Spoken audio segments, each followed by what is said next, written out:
फक्त ना बाबू ना पालखीमध्ये जाऊन बसायचं बाकी होतं. सो ते कसं, सो ही व्हिडिओ शेवटपर्यंत बघा. तुम्ही कालच्या व्हिडिओमध्ये बघितलं असेल की आम्ही गावी जाऊन खूप आराम केला. नंतर संध्याकाळी ना मस्त खूप छान असं रेडी झालं, कारण की मामाकडे जायचं होतं, म्हणजे प्रशांतच्या मामांकडे जायचं होतं. तिची पालखी होती आणि खूप अशी माझी ही ना बेबी शॉवरची साडी ने मला इतकी ती आवडते की खूप छान तिचा कलर आहे ना, बॉटल ग्रीन कलर, मला इतका खूप छान पण दिसतो आणि खूप बेस्ट आहे, कारण की ती पहिल्या बघितल्या मला ती आवडली. माझं असं आहे, कुठे शॉपिंगला गेली ना की जी फर्स्ट आवडते तीच शेवटी आवडते. माझी 15-20 मिनिटात शॉपिंग होते, नाहीतर मला 1-2 तास अजिबात लागत नाही. त्यानंतर आम्ही मामाच्या घरी गेलो आणि अशा प्रकारे खूप छान असं ना तयारी करून ठेवली होती, कारण की देव आपल्या घरी येणार. तसं खूप छान अशी तयारी करून ठेवली होती आणि ते होता आज पुरणपोळीचा बेत आणि सर्व बसून पुरणपोळीची पोळी खात होते आणि अशी ही टोपी आज बनवून घेतली होती सर्वांनी. सो पालखीचं आगमन झालं खूप छान प्रकारे आणि अक्षितचं बघा, ते फक्त तो पालखीसोबत होता. पालखीसोबत जसं सांगत होते सर्वजण करत होते तशा प्रकारे त्याला पण पालखीची पूजा वगैरे करायची होती. सो अशा प्रकारे आणि मामा पूजा करत होते. त्याबरोबर ना त्याला जसे मामा करतात, माझे मामा आजोबा, अक्षयचे मामा आजोबा जशी ते पूजा करतात त्याला पण पूजा करायची होती.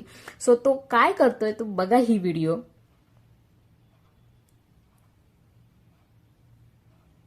त्याने तांदूळ टाकले, जसं आजोबांनी सांगितलं तांदूळ टाक तसं तांदूळ टाकले. नंतर मग त्याला टिक्का लावायचा होता. सो टिक्का लावताना त्याला प्रत्येक हर एक देवांना जाऊन टिक्का लावायचा होता. सो त्यासाठी तो आतमध्ये जात होता.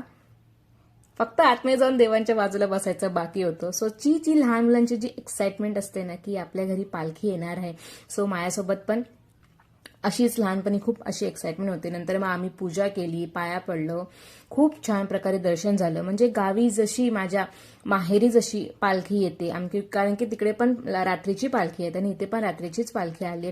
खूप छान वाटलं तिथे पालखी. आणि माझ्या सासरीनं दुपारी खूप छान प्रकारे आम्ही पाया पडलो, दर्शन घेतलं. खूप छान वाटलं. मामींच्या इथे जी पालखी आली आणि माझ्या माहेरची आठवण आली, कारण की तिथे पण रात्री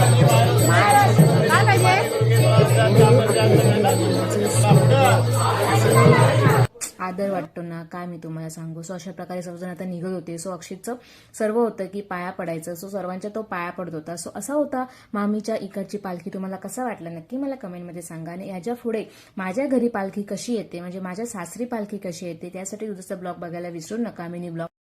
थँक्स फॉर वॉचिंग. बाय.